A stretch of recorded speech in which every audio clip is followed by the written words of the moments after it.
Bucaneros de América, por Alexander Olivier Exquemelin. Parte 1, capítulo 1.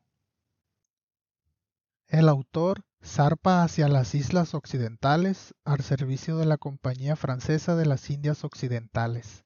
Se encuentran con una fragata inglesa y llegan a la isla de Tortuga. Zarpamos del Havre de Grace en Francia en el barco llamado San Juan, el 2 de mayo de 1666. Nuestro navío estaba equipado con 28 cañones, 20 marineros y 220 pasajeros, incluyendo aquellos que la compañía envió como pasajeros libres. Poco después fondeamos bajo el cabo de Barfleur para unirnos a otros 7 barcos de la misma compañía de las Indias Occidentales, que venían de Dieppe, escoltados por un navío de guerra con 37 cañones y 250 hombres. De estos barcos, 2 se dirigían a Senegal, 5 a las islas del Caribe y el nuestro a Tortuga. Allí se nos unieron unos 20 barcos más, con destino a Terranova, junto con algunos navíos holandeses que iban a Nantes, Rochelle y San Martín. De modo que en total éramos 30. Allí nos pusimos en posición defensiva, al haber notado que 4 fragatas inglesas de 60 cañones cada una nos esperaban cerca de Alderney. Nuestro almirante, el caballero Surdis, tras dar las órdenes necesarias, zarpamos con un viento favorable y algunas nieblas que impidieron por completo que las fragatas inglesas descubrieran nuestra flota. Mantuvimos el rumbo lo más cerca posible de la costa francesa, por temor al enemigo. Mientras navegábamos, nos topamos con un navío de Ostende, cuyo tripulante se quejó a nuestro almirante de que un corsario francés lo había asaltado esa misma mañana. Entonces intentamos perseguir al pirata, pero nuestros esfuerzos fueron en vano, pues no pudimos alcanzarlo. Nuestra flota, mientras navegábamos, causó gran temor y alarma entre los habitantes de las costas francesas, quienes nos confundieron con ingleses y pensaron que buscábamos un lugar conveniente para desembarcar. Para calmar su temor, izamos nuestras banderas, pero no confiaron en nosotros. Después de esto, fondeamos en la bahía de Conquet, en Bretaña, cerca de Ushant, para abastecernos de agua. Tras abastecernos de provisiones frescas, continuamos nuestro viaje, con la intención de pasar el ras de Fontenoy y evitar exponernos a los Sorlingues, temiendo a los ingleses que patrullan la zona. El río Ras tiene una corriente muy fuerte y rápida que al chocar contra numerosas rocas desemboca en el mar en la costa de Francia, a 48 grados 10 minutos de latitud, por lo que este paso es muy peligroso, ya que aún no se conocen con exactitud todas las rocas. Tras pasar el Ras, tuvimos muy buen tiempo hasta llegar al cabo Finisterre. Allí nos sorprendió una tempestad repentina que separó nuestro barco del resto de las naves. Esta tormenta duró 8 días, durante los cuales daba lástima ver cómo los pasajeros eran zarandeados de un lado a otro por toda la cubierta, hasta el punto de que los marineros, cumpliendo con su deber, se vieron obligados a pisarlos. Una vez amainado este temporal, volvimos a tener vientos muy favorables hasta llegar al trópico de Cáncer. Este trópico es un círculo imaginario que los astrónomos han inventado en el firmamento, que limita el recorrido del Sol hacia el Polo Norte. Se encuentra a 23 grados 30 minutos de latitud. En esta parte del mundo tuvimos un clima muy favorable, lo cual agradecimos enormemente, debido a nuestra gran escasez de agua, pues este elemento era tan escaso que solo disponíamos de 2 medias cuartillas por hombre al día. Cerca de la latitud de Barbados nos topamos con una fragata inglesa, que primero nos persiguió, pero al ver que no podía superarnos en número, pronto escapó.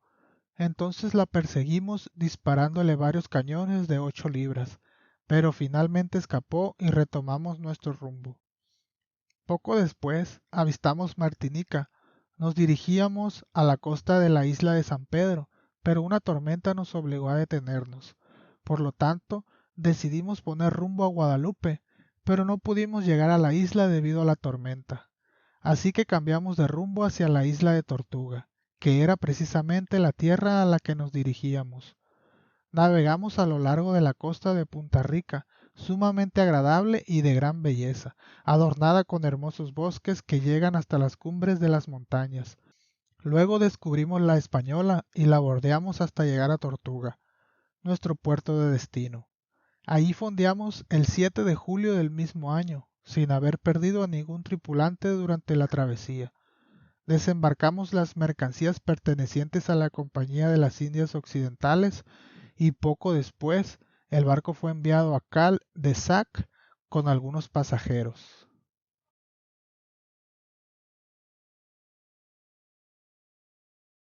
El autor, Alexander Olivier Esquemelin, fue un hugonote nacido en Honfleur, Francia, en torno a 1645, que huyó de las persecuciones religiosas hacia el Nuevo Mundo en 1666, fecha en la que se inicia la crónica de este libro, y regresó años después para establecerse en Ámsterdam, donde muere en 1707.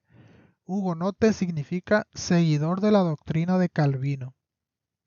Bucaneros de América se publica inicialmente en Ámsterdam en 1678 y solo 3 años después aparece la versión española y después, en 1684, una traducción inglesa de esta versión española. Sirvió a las órdenes de piratas tan insignes o sanguinarios como Lolonais, también conocido como el Olonés, y de Henry Morgan o Bertrand de Oregón. Participó activamente en el corso y en los asedios a las plazas de tierra firme. Bucaneros de América es la crónica apasionante narrada en primera persona de un testigo directo de la vida y hazañas de los crímenes de los piratas del siglo XVII. Exquemelin describe a los bucaneros franceses e ingleses y a los piratas más célebres que merodeaban por las costas caribeñas de América y de su forma de actuar. Hay una diferencia en el libro original en holandés y la versión en español. Hay un relato o comentario que aparece en la versión original y se omite en la versión en español. Desconozco sus razones, pero aquí está el relato omitido.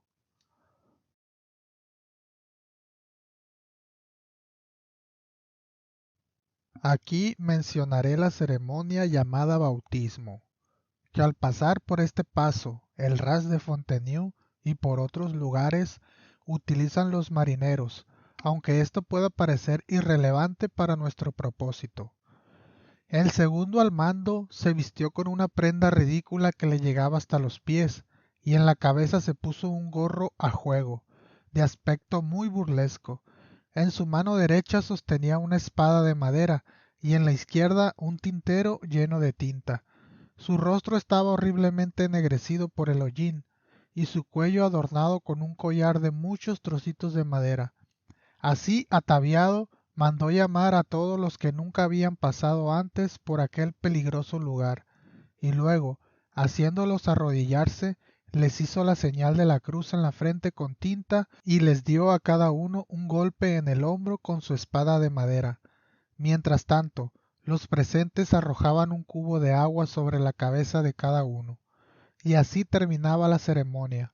Una vez hecho esto, cada uno de los bautizados debe entregar una botella de brandy, colocándola cerca del mástil mayor, sin pronunciar palabra. Incluso quienes no dispongan de tal licor no quedan exentos. Si el barco nunca ha pasado por allí, el capitán está obligado a distribuir vino entre los marineros y pasajeros. Pero en cuanto a otros regalos que los recién bautizados suelen ofrecer, se reparten entre los marineros veteranos con los que celebran un banquete. Los holandeses, asimismo, no solo en este paso, sino también en los islotes de Berlangas, cerca de la costa de Portugal, a 39 grados 40 minutos, un paso muy peligroso, sobre todo de noche, cuando, en la oscuridad, los islotes son indistinguibles debido a la gran altitud del terreno.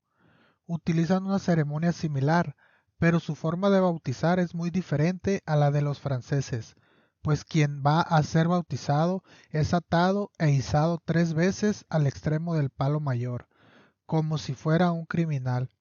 Si es izado por cuarta vez en nombre del príncipe de Orange o del capitán del barco, su honor es extraordinario.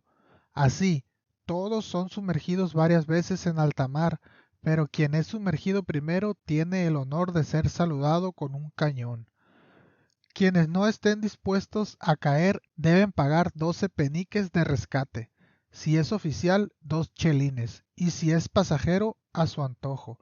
Si el barco nunca ha pasado por allí, el capitán debe dar un pequeño bote de vino, que, si se niega, los marineros pueden cortar la proa del barco.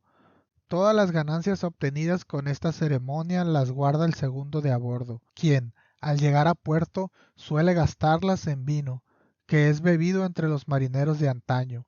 Algunos dicen que esta ceremonia fue instituida por el emperador Carlos V, aunque no figura entre sus leyes. Pero aquí dejo estas costumbres marítimas y retomo nuestro viaje. Hasta aquí el primer capítulo. Nos vemos en el próximo.